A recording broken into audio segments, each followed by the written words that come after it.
Bonjour à tous, bonjour Mia Jade. Jade, on se répète, mais ce n'est pas le même prénom. Bienvenue dans un nouvel épisode du Job Show. Aujourd'hui, on est ravis de te recevoir. Tu vas nous parler d'un métier assez exceptionnel, artistique et qui fait rêver. Tu vas nous faire découvrir les coulisses, c'est le terme, d'un métier. Donc, salut Mia Jade, comment vas-tu ? Ça va très bien, merci beaucoup de m'accueillir. C'est avec plaisir. Avec plaisir. C'est avec plaisir. Trop hâte. Est-ce que tu peux te présenter rapidement, s'il te plaît ? Oui, bien sûr. Alors, je m'appelle Mia Jade, j'ai 25 ans et je suis danseuse professionnelle dans la troupe du Paradis Latin. Et voilà. C'est très cool. Et voilà le métier qui fait rêver. C'est très stylé. On a encore un métier artistique, mais qu'on n'avait pas du tout. Danseuse, pour le coup, ça nous tentait depuis très longtemps. Ouais. Et c'est un métier en fait qu'on connaît tous très bien, mais on ne connaît pas les coulisses justement de ce métier. Ouais. Et donc, pour commencer, est-ce que tu peux nous parler un peu de ta formation ? Est-ce que tu as fait une école, un conservatoire ? Qu'est-ce qu'il faut faire du coup pour devenir danseuse professionnelle ? Alors, moi personnellement, j'ai commencé à Lyon, dans une petite école où j'ai pu faire ma formation en 2 ans. Parce que j'ai commencé la danse assez tard, en fait. Je me suis rendu compte que je voulais vraiment être danseuse professionnelle. Je devais avoir 17-18 ans. Donc, c'est assez tard pour un parcours lambda, on va dire. Habituellement, les danseuses commencent à l'âge de 5-6 ans. C'est vrai que moi, j'ai commencé très tard.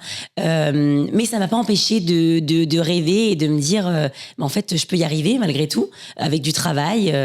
Voilà, j'arrivais à pouvoir allier l'école et aussi la danse le soir. Donc, j'allais à l'école la journée et le soir, j'avais mes cours de danse jusqu'à 22-23 heures. Et c'est ce qui m'a permis de pouvoir me former, pas au niveau du conservatoire ou ce genre de choses. Et je regrette d'ailleurs, j'aurais énormément aimé pouvoir faire ça. Mais c'est vrai que par manque de temps et aussi d'argent à l'époque, j'ai dû faire comme ça. Et ensuite, pour pouvoir potentiellement avoir une carrière sur Paris. Voilà. Okay. Et donc, juste 2 ans d'études de danse. Oui, c'est ça. En fait, j'ai commencé en tant qu'amatrice, on va dire, quand j'étais plus jeune. Ça veut dire 1 cours par semaine, j'allais à la danse. J'adorais, c'était super sympa, je retrouvais mes copines. À 17-18 ans, du coup. Non, un peu avant. Comme on a fait, nous, les cours de danse. Ça, mais... voilà, 10-11 ans, j'allais toutes les semaines dans une petite école de danse de quartier. Et je faisais du jazz, du modern jazz. J'adorais ça, mais c'est vrai que j'avais pas du tout de technique. Donc, je voyais le niveau des autres filles. Je me disais, oulala, comment je vais faire pour acquérir ce niveau-là un jour. Et c'est en fait à 17 ans, je me suis rendu compte que c'est en suivant des danseuses sur les réseaux, en voyant des reportages énormément sur des cabarets parisiens, le Crazy Horse, le Paradis Latin, le Moulin Rouge, ça m'a fait rêver. Et je me suis dit, mais en fait, j'ai envie de faire ça. C'est ça que je veux faire. Et c'est à ce moment-là que je me suis dit, mais en fait, il faut que tu te formes, mais réellement. Pas juste des petits cours 1 fois par semaine, ça suffit pas. Donc, c'est pour ça que, à 17 ans, j'ai commencé un job étudiant à côté de mes études, à 18 ans. Et j'ai pu allier les deux, c'est-à-dire faire ma formation, disons, professionnelle en danse, mais professionnalisée, on va dire, et ma formation plutôt scolaire, classique. Scolaire, on va dire, pour faire une licence, pour faire plaisir à ma mère. Ouais, c'est ce que j'allais te dire. Il y a un moment où tu dis, je vais lâcher mes études classiques pour en fait continuer la danse. C'est ça. Mais ça peut faire peur aux parents au début. Ça fait très il faut peur. oser, en vrai, bien sûr. Exactement. Il faut avoir du cran et surtout que c'est pas de vision extérieure, c'est pas quelque chose de stable. C'est pas un métier qu'on imagine de stable. On s'imagine que c'est mais tu vas. Enfin, moi même ma mère me disait tout le temps, tu vas galérer à trouver. Qu'est-ce qui fait que t'as quelque chose en plus que les autres ? Pourquoi toi et pas une autre ? Enfin, bien sûr. C'est trop aléatoire. Oh, les parents, quand t'es déjà assez stressé toi-même, t'es genre... C'est ça. Et ce que je peux comprendre. Ce que je peux comprendre en tant que parent, t'as envie du meilleur pour ton enfant et tu veux qu'il réussisse tout de suite. Sauf que c'est pas tout le temps le cas. Et donc, c'est pour ça que je lui ai fait plaisir en faisant une licence en événementiel. Et ensuite, j'ai pu monter sur Paris. Et là, je me suis dit, en fait, je vais me consacrer 100% à la danse. Donc, passer les castings, rencontrer des danseurs, aller prendre des cours. Et c'est ça qui fait qu'aujourd'hui, je suis dans le milieu. Voilà. C'est dingue. Ouais. Jade en parlera après, aura d'autres questions justement sur ton vrai métier, enfin sur ton métier au Paradis Latin. Et avant ça, à quoi ça ressemble en fait une journée type en tant que danseuse ? Est-ce que tu danses tous les jours? Comment ça se passe? Est-ce que tu vas du coup au travail tous les jours? Est-ce que tu vas dans ton cabaret tous les jours? Alors oui, en tant que danseuse professionnelle au Paradis Latin, par exemple, puisque c'est le tout premier contrat que j'ai pu avoir, que j'ai eu la chance d'avoir, c'est vrai que c'est un rythme très intense. C'est-à-dire que quand on arrive sur le contrat, on a 1 mois de répétition pour apprendre donc la totalité du spectacle. Et c'est vrai que c'est tous les jours. C'est un rythme, voilà, c'est 6/7. Donc, c'est-à-dire qu'on a 1 jour de repos par semaine. Et c'est vrai que les répétitions sont très intenses. Ça va être de 10h du matin à 18h30. Voilà, il y a 1 heure de pause. On n'a pas le temps. Vraiment, il faut apprendre le spectacle. Il faut être réactif très, très vite. Et c'est pour ça qu'ils demandent des danseurs professionnels, d'ailleurs. Ouais, bien sûr. Et après ce mois de répétition, on va apprendre le noyau du spectacle. Ça va être, c'est-à-dire qu'on va rentrer sur la période de contrat où on va travailler tous les jours, donc tous les soirs, on va jouer le même spectacle. Et c'est là que la fatigue se fait ressentir encore plus. C'est ouf. Parce que c'est vraiment 6/7. On a 1 jour de repos. Tous les soirs le même Oui, spectacle? tous les soirs. Okay. Donc ça dure à peu près, c'est sur une période de 4 heures, on va dire, puisqu'on commence à 19h30 le show et ça finit à 23h30. Donc c'est très long. C'est pas redondant ou c'est jamais le même soir? Disons que comme les artistes disent, c'est jamais le même public. C'est ça. C'est jamais le même public et surtout, moi je sais que c'est ce que c'est un peu les comment dire. Je me donnais des petits objectifs chaque soir pour pas que je ressente la redondance, on va dire. Ok. Et garder cette flamme-là, cette étincelle et exactement, tout, tous les soirs. La curiosité. Mais oui, c'est ça. Et on a la chance aussi au Paradis Latin de pas jouer les mêmes numéros chaque soir. C'est-à-dire qu'il y a c'est-à-dire numéros. En fait, il y a des numéros, on appelle ça des tableaux aussi dans le jargon artistique. Les tableaux, c'est vraiment comment dire, chaque scène. Ok. Chaque scène a un nom. Okay. Donc, on a des scènes d'ensemble où tous les danseurs sont là, garçons, filles confondus. Et on a des scènes, donc des tableaux, où on va être par exemple en trio, en duo ou en solo. Ok. Et ça, t'en as en backup et tu les fais pas toutes les mêmes tous les soirs. Ok. C'est ça. En fait, la capitaine de la troupe, chaque soir, va faire une feuille et va dire, bon, bah, ce soir, tu fais ça. Ce soir, tu fais ça. Ok. Donc, en fait, ça va changer tous les soirs. Donc, ça fait que chaque soir, on fait pas la même chose, finalement. D'accord. Les chorés d'ensemble, on les fait, mais c'est vrai qu'on peut, par exemple, ce soir, je peux faire le trio, demain, je ferai le solo. Donc, ah ouais. C'est agréable. Mais du coup, tu dois quand même apprendre toutes les chorés. Oui, c'est ça. On a, pendant les répétitions, Kamel Wally va venir aux répétitions pour, disons, affilier chaque tableau à chaque personne.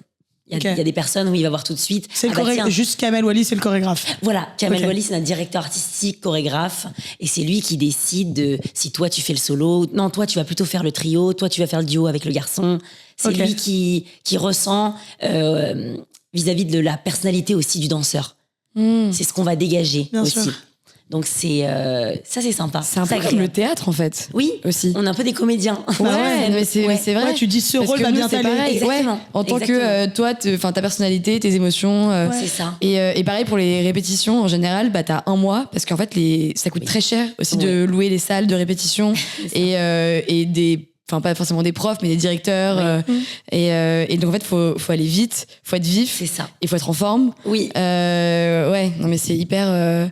C'est comme le théâtre, c'est marrant. Mais oui, ça ressemble. Mais donc, du coup, vous êtes combien dans la troupe du Paradis Latin? Au Paradis Latin, alors on est 13 filles et 6 garçons. Ok. Voilà. Ok, d'accord. 13 filles, 6 garçons. C'est ça. Et en fait, donc, toi aujourd'hui, tu fais partie de cette troupe. Oui. Et comment est-ce que tu as entendu parler justement du Paradis Latin? Comment est-ce que tu as intégré la troupe au début? Est-ce qu'il faut passer des auditions, encore une fois, un peu comme les comédiens? Ou, comment ça se passe? Alors, moi, j'ai entendu parler du Paradis Latin. Alors, j'étais assez jeune. Je commençais ma formation de danse. Je devais avoir 18 ans. Et je suivais sur les réseaux sociaux le compte du Paradis Latin. Et en fait, j'ai cru comprendre sur le compte Instagram qu'en fait, ça avait changé de direction. Et en fait, il y a un nouveau producteur qui avait racheté le Paradis Latin. Donc Walter Butler, c'est son nom. Ouais, Il a racheté le Paradis Latin, puisque c'était, en fait, le Paradis Latin commençait à devenir un peu... c'était un spectacle très ancien, très traditionnel. Vieillot, ouais, ok. Un peu vieillot, voilà. Et donc c'était en pente descendante, il y avait de moins en moins de public, enfin c'était très dur pour eux. Et donc Walter Butler a racheté ce lieu pour le moderniser, pour le remettre au goût du jour. Et pour ce faire, il a fait appel au grand directeur artistique, Kamel Wally, évidemment, très en vogue à ce moment-là et encore à l'heure actuelle.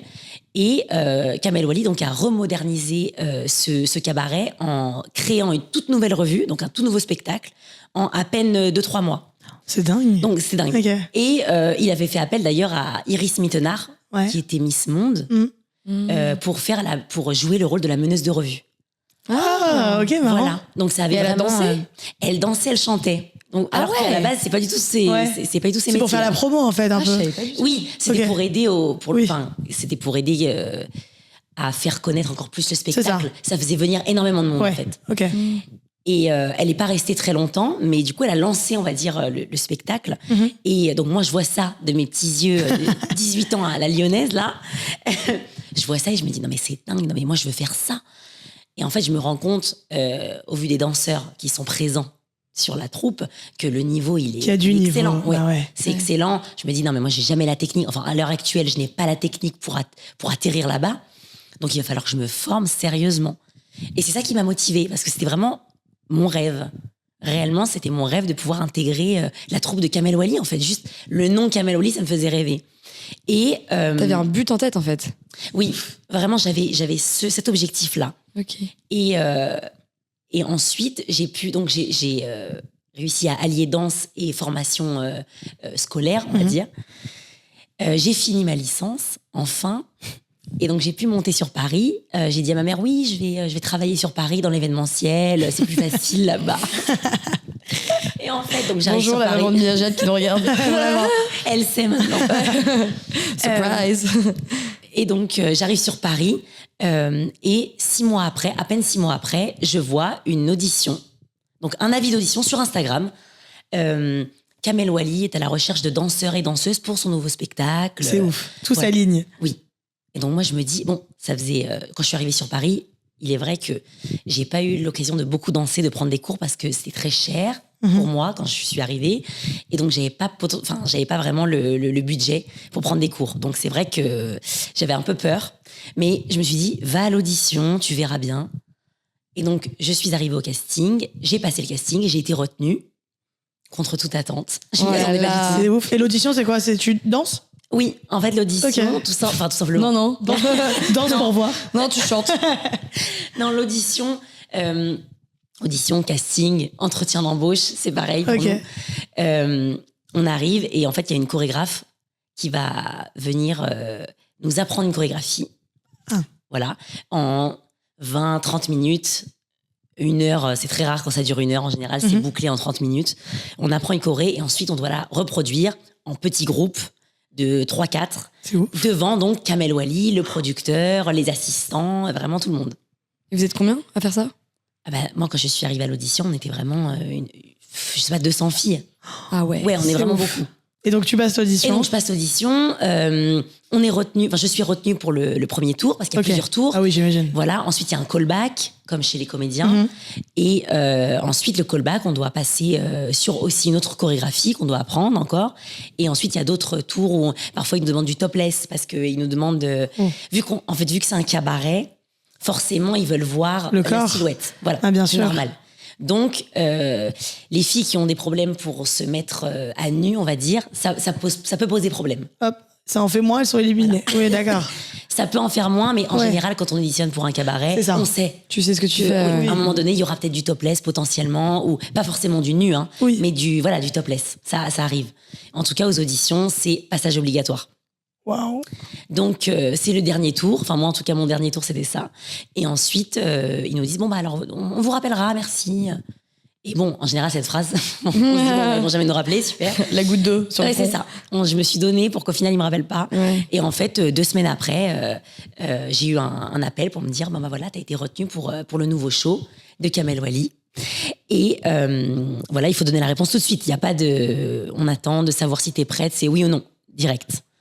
Donc moi c'était un oui, j'ai même pas réfléchi en fait, c'était oui. Ouais. Évidemment, c'est mon rêve, évidemment que je vais le faire. Et donc 2 mois après, j'ai commencé les répétitions pour le spectacle. C'est dingue. Voilà. Ah ouais, c'est rapide quand même. Hein. C'est trop stylé. C'est énorme. Mais attends, tu dois danser top place devant combien de personnes? En fait, pour l'audition, il y a pas énormément de personnes qui nous regardent. Il y a Kamel Ouali, bien sûr, le producteur du show et les assistants de Kamel Ouali. Donc c'est un petit comité, on va dire. Okay. Et c'est des gens qui seront tout le temps là à graviter autour de nous dans tous les cas pendant le contrat. Donc il y a pas de souci. C'est des personnes de confiance. C'est ça. Ouais. Ils ont l'habitude, hein, ils voient ça tous les jours, donc ça les choque pas. J'avoue. Voilà. Et pendant oui, ils en voient vraiment. Et pendant le contrat, donc pendant les 9 mois de contrat, on est catégorisé en fait chez les filles par exemple en 2 catégories. Il y a les showgirls, c'est les grandes en fait, donc les filles grandes qui, on va dire de 1m73 à plus, 1m80, 1m83. Et ensuite il y a les glamours, donc c'est les petites. C'est nous. C'est nous, c'est moi. Moi, c'est les glamours pulpeuses. C'est, disons, les filles de plus petite taille, donc qui font moins d'1m73, et on va pas faire les mêmes chorégraphies. Et en fait, les grandes, donc les showgirls, elles vont être tout le temps topless. Vraiment, tout le long du spectacle, c'est du topless pour elles. Wow, Et nous, on a certains numéros où on va être topless et certains non. Par exemple, on peut danser avec les garçons, nous. On est plus commercial, on va dire. C'est ça, commercial. Voilà. Donc c'est surtout des danses de cabaret au Paradis Latin, mais toi tu as aussi des formations peut-être dans d'autres danses. Et comment est-ce que la danse de cabaret se différencie justement d'autres formes ou types de danse? Je sais pas trop comment on dit le... En fait, moi je me suis formée à des danses, on va dire, enfin des styles plutôt traditionnels entre guillemets. Voilà, des styles plus traditionnels de type danse jazz, la danse contemporaine, la danse classique. Et en fait, c'est comme ça que énormément de danseurs commencent. Parce que c'est les bases. En fait, les bases de la danse, c'est la technique de base. Pour pouvoir danser tous les styles, il faut savoir danser ces styles-là. C'est un peu ce qu'on dit. Le socle commun. Voilà, c'est ça. Après, tout dépend de ton parcours. Oui. Il y en a énormément qui sont autodidactes, qui ont appris par eux-mêmes, et c'est des danseurs incroyables. Donc, ça ne veut rien dire. En fait, c'est aussi toi et ton... C'est inné. Je crois que c'est inné. Pour moi, c'est inné. Et après, les formations servent à façonner et à façonner chaque danseur, en fait. La danse de cabaret au Paradis Latin, c'est pas une danse de cabaret traditionnelle. Et c'est ça que j'adore, c'est que Kamel Ouali, lui, il a fait du hip-hop, il a fait du jazz, il a fait de tout. Des danses urbaines, il a touché à tout. Donc, ce qui fait que dans son spectacle, ça se ressent. Il y a un mix un peu de tout. Voilà, c'est ça. C'est pas du cabaret comme on l'entend. Et alors, évidemment, on a du French cancan. Évidemment, ça c'est commun à tous les cabarets, on est obligé de le présenter, et lui il l'a présenté de façon très moderne. Si vous voyez le spectacle, vous comprendrez, c'est pas un French cancan basique, on va dire. Et c'est ça qui est incroyable, c'est qu'en fait on fait du cabaret, il y a certaines chorégraphies qui sont très cabaret, donc un style qui se rapproche un petit peu du Moulin Rouge dans l'idée. Et toutes les autres chorégraphies, on va danser sur du Lady Gaga, on va danser sur du Dépêche Mode, il y a vraiment Imagine Dragons, il y a vraiment de tous les styles. Et c'est ça qui fait que ça fait la richesse de ce spectacle en particulier. Et il y a des danseurs de toutes les disciplines, en fait. On a des danseurs hip-hop, des danseurs crump, des danseuses classiques, des danseuses de jazz, il y a de tout. Et ce qui fait que, c'est ça qui fait que ça fonctionne. La richesse du spectacle, bien sûr. Que ça soit la chorégraphie ou même les danseurs qui sont dedans, exactement. C'est ouf. Ouais, c'est trop bien. C'est génial. On mélange tous les genres. C'est ça qui est ouf. Ok, et donc ça reste quand même très propre au show live, au show live physique que tu vas voir le soir au spectacle. Oui. Parce que toi aussi, t'as fait de la télé. Oui, tout à fait. Et t'as aussi dansé pour la Star Academy. Oui. De ce que j'ai compris. Et du coup, comment... ça aussi, c'était via la troupe du Paradis Latin, ou c'était... comment tu t'es retrouvée justement à danser à la télé? Raconte-nous un peu l'expérience. Puisque la Starac, on veut savoir comment tu es arrivée sur le plateau de la Starac. Et ça doit être très différent du show live aussi. Ah oui. Pardon, c'est une grande question. La Star Academy, j'ai réussi à danser sur ce magnifique plateau. Donc c'était grâce à Kamel Ouali.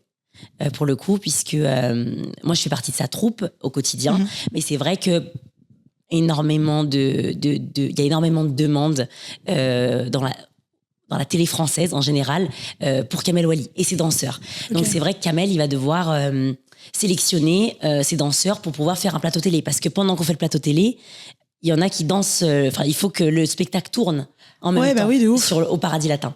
Donc ça veut dire que...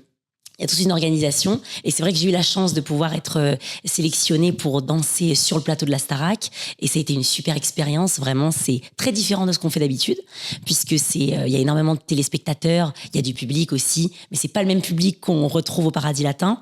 Au Paradis Latin, on a un public assis, c'est un dîner-spectacle. Ouais. Donc c'est des personnes qui payent cher pour être là, pour dîner et ensuite voir un spectacle de cette envergure. Et on se retrouve ensuite sur le plateau de la Star Academy où là c'est le feu, c'est vraiment, il y a beaucoup de jeunes dans le public, ça crie, ça ambiance dans tous les sens, il y a des caméras de partout, donc et la scène est immense, est immense, ça doit être un autre jeu, il y a des trucs qui viennent du ciel, c'est incroyable. Sur la scène du Paradis Latin, il y a à peu près 600 places. Donc ça fait déjà un beau théâtre, c'est un beau théâtre, mais c'est vrai que la Star Academy, c'était énorme. Ouais. Mais du coup, tu participes à quelle émission de la Starac? Enfin, il y a des primes. Oui, on avait fait le Prime 7. Ok. Si je dis pas de bêtises, avec Ebony. On avait dansé avec Ebony, donc ça c'était incroyable parce que c'était ma préférée. Génial, je l'adore. Star. Et aussi on avait dansé avec Jennifer. Ah, c'est trop cool. Ouais, c'était cool. Et on avait fait un plateau spécial Paradis Latin. Ah, c'est trop bien. Avec la meneuse de revue du Paradis Latin, on avait fait vraiment nos chorés à nous, avec nos costumes, et ça avait beaucoup plu. Ça avait beaucoup plu. Et pareil, on a vu que tu avais été aussi sur des plateaux télé pour des émissions pour France Télé, genre même la soirée du 31 et tout. Tout à fait. Comment ça se passe? C'est encore pareil? Kamel Wally est appelé? Oui, j'ai de la chance de travailler souvent avec Kamel et Kamel Wally a beaucoup d'opportunités, énormément. C'est trop bien. Donc ouais, c'est génial. Ça te plaît de faire les deux, toi, télé et petits plateaux? Oui, c'est ça. Et petites scènes, pardon, comme cabaret? Disons qu'il y a une redondance un peu dans le spectacle du Paradis Latin, dans le sens où on fait tous les soirs le show, et c'est vrai que de pouvoir sortir un peu de ça et de faire de la télé, c'est incroyable. Puis ça nous fait des images différentes et on voit beaucoup de choses qu'on ne verrait pas si on était seulement danseuse au cabaret. Et tous les 31 décembre, toutes les fêtes de la musique, il y a les télés appellent Kamel Wally pour dire voilà, on aimerait que vous veniez faire des spectacles, des chorés avec vos danseurs, et c'est pour ça qu'on est souvent invité dans beaucoup d'émissions. C'est super génial. Ouais, c'est génial. Et t'as jamais pensé à être, moi qui adore, même nous on regardait à l'ancienne plein de clips de célébrités et tout. T'as jamais pensé à être danseuse d'une célébrité? Si, j'aimerais énormément. Mon rêve, c'est de danser pour Beyoncé. Ça doit être ouf. Mais elle passe à Paris là bientôt en plus. Oui, je vais la voir là d'ailleurs dimanche. Stade de France. Ouais, bien sûr. Le kiff. Trop bien. Mais ça c'est le rêve vraiment ultime. Là, c'est le rêve qui est limite inatteignable. Mais jamais dire jamais. En plus, il y a des jumeaux français qui ont dansé pour elle, des jumeaux assez connus. C'est ouf, ça. Il y a même des danseuses françaises qui ont dansé pour elle, donc rien n'est impossible.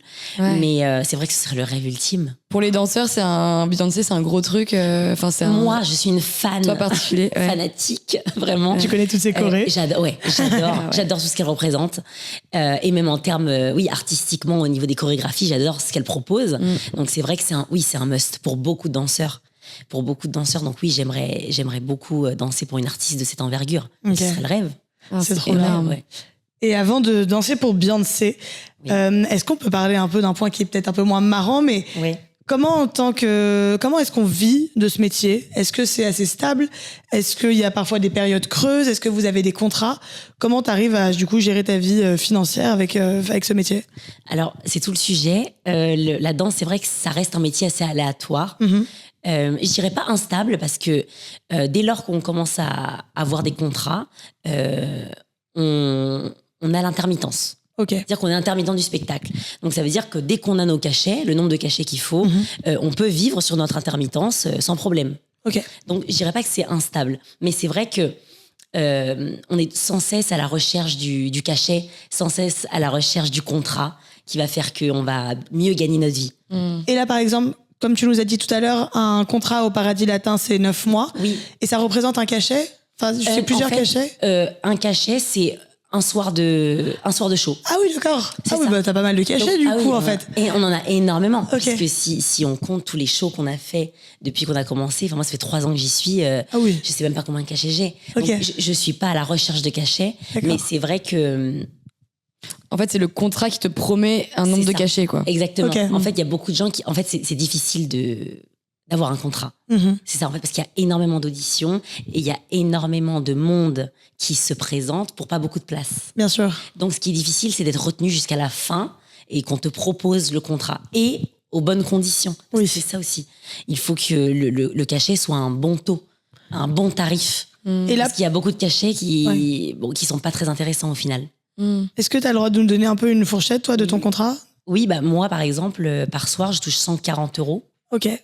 par soir. Donc, ça fait que, oui, vu qu'on travaille tous les soirs, ça nous fait un bon salaire à la fin. Et c'est une fourchette assez haute dans le métier?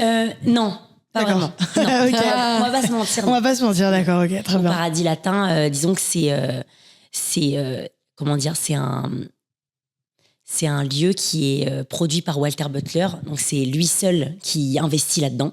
Ils n'ont pas D'accord. d'aide de Bien sûr. l'État ou quoi que ce soit. Donc, c'est vrai que ça reste difficile pour payer les artistes à leur juste valeur, parfois. Et c'est vrai que dans certains contrats, dans le milieu du cabaret, c'est vrai que c'est rare de dépasser ce prix-là, ce tarif-là. C'est rare. Dans d'autres cabarets, elles sont moins bien payées que nous. Voilà. Sans citer de nom, je connais plein de danseuses dans d'autres cabarets où on n'en est même pas à 140 € par soir, quoi. Ouais. Alors que déjà, je trouve ça déjà... je trouve que c'est le minimum. Ouais. Pour ce qu'on donne chaque soir, c'est le Bien minimum. sûr. Mais tu te payes pour les répétitions ou pas? Oui, bien sûr. Parce que le mois de répétition avant, quand même, Oui, vous devez vivre aussi. Donc, oui, tout à fait. Chaque jour de répétition est payé et chaque jour représente un cachet aussi. Ouais. Ok. Voilà. Tout est un cachet. Ouais. Tout Les est un télés, cachet. tout. Ok. Absolument tout. Et donc on a l'image un peu de ton métier, je trouve, qui fait rêver. Mais j'imagine bien sûr qu'il y a beaucoup de galères, que tu as rencontré des difficultés. Est-ce que tu as quelques difficultés dont tu peux nous citer, dont tu peux nous parler, que tu as rencontrées au cours de ta carrière? Alors, j'ai une jeune carrière, donc c'est vrai que Ça fait déjà 4 ans quand même. Oui, mais c'est vrai que même à mon niveau, j'ai quand même rencontré des choses qui ont fait que ça m'a freiné, entre guillemets, mais c'est normal parce que, alors moi, c'est vrai que je suis très attirée par le milieu du cabaret en général. J'adore ça. Ouais. Je trouve ça magnifique. J'aimerais beaucoup évoluer là-dedans. Et c'est vrai qu'il y a beaucoup de critères qui vont faire que... En fait, il y a des choses qu'on peut rien y faire. C'est-à-dire, par exemple, il y a des cabarets où j'aurais rêvé pouvoir danser. Mais et en fait, je suis trop petite. Trop petite, donc, bien sûr. il n'y a rien à faire. C'est-à-dire que c'est même pas que... Si j'étais trop grosse, je peux maigrir. Si je suis trop maigre, je peux grossir. Non, là, c'est la taille, tu peux rien faire. Ok. Donc, juste pour ça, c'est... Et puis, les directeurs... Ça doit être dur, bien sûr. Mais oui, parce qu'on te le dit. Les directeurs sites te le disent. Non, mais t'es incroyable, tu danses super bien. Et là, voilà, ils te complimentent à foison. Et en fait, mais t'es trop petite. Oh. Vraiment, tu ne peux pas correspondre à la troupe parce qu'on va voir la différence, c'est pas possible. Donc, c'est vrai que ça, c'est des choses où ça nous bloque un peu dans le processus. Et c'est pour ça qu'il faut pas être fermé. Ouais, et il faut se dire, c'est pas grave. Ça marche pas, je vais faire autre chose. Ouais. Voilà, il faut avoir une résistance à l'échec énorme. Énorme. Je pense que dans tous les milieux artistiques, vraiment. Ouais. la résistance à l'échec, je pense qu'elle est très importante et il faut se relever. C'est pas grave. Tu te prends une porte. C'est ça. T'es pas fait pour ça. C'est pas grave. Il y a plein d'autres opportunités. Et je pense qu'il y en aura de plus en plus des opportunités. Même là, t'arrives à conjuguer du coup show donc dans le cabaret, show télévisé aussi. C'est ça. Donc tu peux faire plein de choses et c'est ça qui doit te motiver aussi un peu. Parce que après la pluie vient le beau temps. Ça c'est mon grand truc. Après la pluie vient le beau temps. C'est bon. Il y a une porte qui se ferme, il y en a une autre qui va s'ouvrir. C'est pas... Très belle phrase, j'adore. Ouais. Mais aussi, une autre des difficultés que tu pourrais rencontrer dans ton métier, c'est quand même tu travailles 6 soirs sur 7. Oui. Est-ce que ça impacte un peu ta vie privée, enfin ta vie sociale avec tes potes, qui eux ne sont pas danseurs et qui du coup sont de sortie au moment où toi tu travailles et vice versa? Il faut faire des concessions. Ouais. Alors c'est vrai que ça c'est un gros problème pour beaucoup de gens, c'est vrai, de pouvoir allier les deux. C'est-à-dire que, et ça m'est arrivé aussi quand j'ai commencé dans le milieu, puisque en fait, quand je suis arrivée, j'étais tellement excitée à l'idée de travailler au Paradis Latin, de travailler avec Kamel Ouali, de faire du cabaret, mon rêve et tout, qu'en fait, j'ai oublié complètement qu'il fallait avoir une vie privée. C'est-à-dire que ma vie, c'était le Paradis Latin. Ouais. Je faisais 2 shows par jour parce que il y avait plusieurs shows au Paradis Latin à un moment donné, donc j'en faisais 2 tous les jours. Donc ça veut dire qu'en fait, ma vie, c'était le matin, j'arrive à 11h là-bas, je pars à minuit. C'était vraiment ça. Tu vois pas le jour, quoi. Okay. Non. Oui. Donc en fait, mes siestes, je les faisais là-bas, je dormais là-bas, je mangeais là-bas. Donc en fait, je rentrais chez moi pour dormir. C'était seulement pour ça. Tu t'es un peu oubliée, entre guillemets? Bah, complètement, je pense. Et en fait, mais ça me pose même pas de problème. Parce que quand j'y pense aujourd'hui, je me dis, franchement, si c'était à refaire, je le referais. Okay. Parce que ça me passionne tellement que je voyais même pas le problème. Mais c'est vrai que du coup, tes amis, ça devient tes collègues. Ouais, bien sûr. En fait, les collègues avec qui tu évolues toute la journée, toute la soirée, c'est eux tes amis, après ta famille. On devient une grande famille. Et puis il y a une proximité qu'on n'a pas dans les travails entre guillemets lambda. C'est-à-dire dans un bureau, par exemple, bien sûr. Où nous, le premier jour, on va tout de suite se voir nus. Vraiment, genre, c'est vraiment ça. Vraiment. Genre, le premier jour, tout le monde voit les seins de tout le monde, tout le monde voit les fesses de tout le monde, pas de souci. Et en fait, il y a même pas de... Enfin, c'est normal dans ce milieu. C'est normal. Même il y a 6 garçons avec nous, 6 danseurs. Ça leur pose, enfin, je veux dire, ils vont te regarder dans les yeux. Jamais ils vont regarder tes seins, jamais ils vont regarder ton corps. C'est pas du tout. En fait, c'est tellement. Comment dire? C'est tellement. C'est l'art, donc je pense que tu dissocies aussi. Oui, ça mais en fait, c'est comme si on était habillés. On voit même pas qu'on n'est pas habillés, en fait. Ouais. C'est fou. Nous, c'est pareil. Enfin, moi, après, je fais une école de théâtre, mais dès qu'on a une représentation, il y en a un qui doit aller se changer en backstage vite fait et tout. Tu vois, t'es sur scène et à côté, tu vois l'autre qui court en caleçon derrière et tout. Mais tu calcules pas. Mais non, mais c'est exactement ça. C'est tellement dans ton truc qu'en fait, on s'en fout. Exactement. Et il y a un côté très familial, du coup, qui se crée. Ouais. C'est d'un naturel incroyable. Justement, je pense que ce que tu racontes, ça doit nécessiter des compétences, enfin plutôt des qualités un peu mentales. Oui, absolument. Qu'il faut gérer. Et est-ce qu'il y a des capacités aussi physiques qu'il faut avoir pour ton métier? Oui, je pense. Les deux. Mais physiquement, c'est vrai que c'est un rythme effréné et il y a énormément de blessures.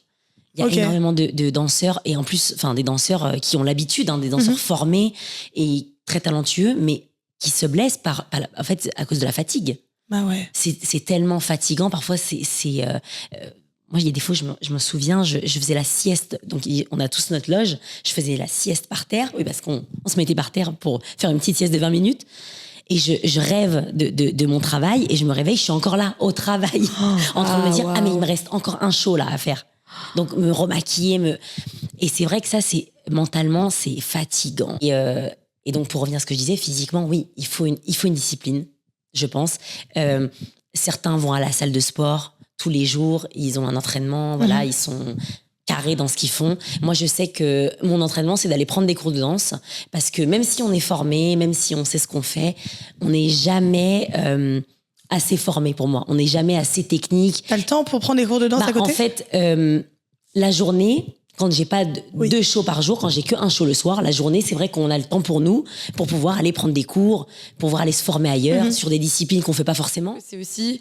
Moi, ça me fait penser un peu aux footballeurs qui, eux, du coup, ont une certaine carrière. Enfin, parce que physiquement, ça en demande beaucoup. Oui. Mais du coup, à 35 ans, arrête. Ouais. Et toi, du coup, en général, une danseuse de cabaret arrête vers quel âge Alors, ou passe à autre chose? Nous, au Paradis Latin, c'est vrai que la plus âgée devait avoir 35 ans, chez les filles, je parle. Nous, on commence très jeune et donc on arrête notre carrière peut-être un peu plus jeune. Dans ce milieu-là, en tout cas. Dans le milieu du cabaret. Donc vers 35, du coup? Je dirais vers 35, 37. Ok. J'ai ma capitaine, par exemple, qui est une femme incroyable, qui a une carrière de 25 ans au Paradis Latin. Wow. Elle a 37 ans, mais il y a aucune différence sur scène avec nous. Ça ne se ressent pas. Et elle a eu un enfant, et ça ne se voit pas. Ouais. Donc ça dépend aussi de toi et de ton physique, de comment tu t'entraînes, de ce que tu fais à côté aussi, comment tu manges. Voilà, c'est ça aussi. Et du coup, toi, tu te vas où dans 5 ans? Dans 5 ans. Là, je sais pas. Je sais. Peut-être à l'étranger. Ok. J'aimerais bien pouvoir faire une carrière à l'étranger aux États-Unis, parce qu'aux États-Unis, le rêve américain, c'est obligé, faut la suivre partout, bien sûr. Donc c'est vrai qu'aux États-Unis, tout est possible plus vite, j'ai l'impression. Et c'est vrai que là-bas, il y a une ouverture d'esprit qu'on n'a pas forcément en France. En France, si on n'est pas un peu reconnu dans le milieu ou on n'a pas une petite réputation, ça va poser problème. C'est sûr, si on a un arriviste, mais c'est qui celle-là on la connaît pas, c'est bizarre. Que aux États-Unis, t'arrives dans un cours, par exemple, à Los Angeles, et personne te connaît, mais tu vas avoir super bien la Corée et tu vas faire une super prestation. Tout le monde te cheer up de ouf. C'est ça, tout le monde va te dire, ah, mais let's go, on va te dire, on veut te filmer, mets-toi tout devant, toute seule. C'est pas du tout la même mentalité. Et c'est ça que j'adore. Ouais. C'est ça que j'adore. Et sûrement, eux doivent se dire, ah, la France, c'est génial parce que voilà, on a des castings open, c'est-à-dire que tout le monde peut venir, contrairement à eux où il faut des agents, il faut connaître. C'est pas pareil. Mais c'est vrai que les États-Unis, je pense qu'il y a beaucoup d'avantages dans le milieu artistique. Plus d'ouverture d'esprit. Oui. Je pense. Après, il y a quelque chose qu'ils n'ont pas, c'est l'intermittence. Ça, c'est génial. En France, on a l'intermittence, c'est incroyable. C'est-à-dire qu'on peut passer 1 an sans travailler et on est payé. C'est ouf. Donc c'est fou. C'est génial. Ah, c'est ouf. C'est la question qu'on pose un peu toujours au Job Show. C'est quels sont... Enfin, s'il y a des jeunes qui nous écoutent, des jeunes femmes ou même des jeunes garçons qui aimeraient bien justement devenir danseur ou danseuse de cabaret, quels sont les conseils que tu leur donnerais ? Eh bien, je donnerais le conseil que je me suis donné à moi-même quand j'ai osé venir au casting. C'est vraiment, il faut y aller. Il faut pas se poser de questions. En tout cas, pas trop de questions. Ouais. Il faut se dire que, en fait, à tout moment, ça peut se produire, en fait. Ton rêve, il peut se réaliser. Si toi, tu y crois, sincèrement, profondément, ça va le faire. Ça va le faire parce qu'en fait, les directeurs artistiques, ils vont ressentir ta passion, ils vont ressentir ton talent, ce que tu as à donner, en fait. Ce que tu dégages. C'est ça. La générosité, pour moi, il faut être solaire, il faut envoyer quelque chose de je sais pas comment dire, c'est à l'intérieur, c'est intrinsèque, en fait. Enfin, pour moi, je me suis pas tellement posé de questions avant de faire les auditions parce que je connais énormément de personnes qui osent même pas aller au casting. Bien sûr. Parce que, mais non, mais j'ai pas les capacités. Non, mais on s'en fout. En fait, on ne sait pas ce que le directeur artistique va rechercher au moment précis. Exactement. Il recherche des personnalités. Et pas forcément des danseurs techniques qui mettent la jambe là. C'est pas le but. Le but, c'est de se vendre, en fait. Et t'es resté fidèle à toi-même aussi, quand même. Ah oui. C'est ta personnalité qui a fait que... C'est ça. Ah mais oui, beaucoup plus que ma technique, j'en suis persuadée. Parce qu'il y avait beaucoup plus de danseuses beaucoup plus techniques que moi. À l'audition, en général. C'est ce que tu dégageais qui a fait que... À ce moment-là, je suis sûre que c'est ça. C'est génial. Je suis persuadée. Donc, il faut y aller. C'est ouf parce que dans l'acting, on dit exactement la même chose, justement, quand tu passes un casting. Oui. Et pareil, aussi, y aller avec l'idée qu'on veut s'amuser aussi. C'est ça. Faut s'amuser. Exactement. Faut garder le jeu et le kiff, en fait, le plaisir de son art. Et qui fera justement ressortir encore plus ce qu'on a envie de dégager et qui va attirer, en fait, l'œil du directeur de casting. Oui, c'est ça. Il faut garder l'authenticité qu'on a de base parce que chacun a son style, son propre style pour moi. Et chaque personne a quelque chose à donner. Et en fait, il faut juste se lâcher. Et c'est ça qui fait la richesse d'une troupe aussi. Mais oui. C'est qu'il y a tellement de personnalités différentes, de styles différents, de physiques différents. C'est ça qui fait que... Donc, ceux qui nous écoutent, allez-y, n'ayez pas peur. Ah oui, il y a une place pour tout le monde. Mais oui, il y a de la place pour tout le monde. Et si c'est pas ce casting-là, ce sera le prochain. C'est pas un problème. Franchement, il y a du travail. C'est ouf. Bah écoute... J'ai adoré cet épisode. Ouais, moi aussi, j'ai trop kiffé. J'ai trop hâte d'aller voir le spectacle du combat. Vraiment. On ira voir Mia Jade sur les planches du Paradis Latin. Ouais. Et t'as dit un truc tout à l'heure que j'ai trop kiffé. T'as dit, du coup, après la pluie vient le beau temps. Oui. Et écoute, aujourd'hui, tu es venu rayonner le canapé du Job Show dans ton ensemble jaune qu'on a trop kiffé. C'était un plaisir. Merci les filles. Merci beaucoup, salut. Et bravo. Merci.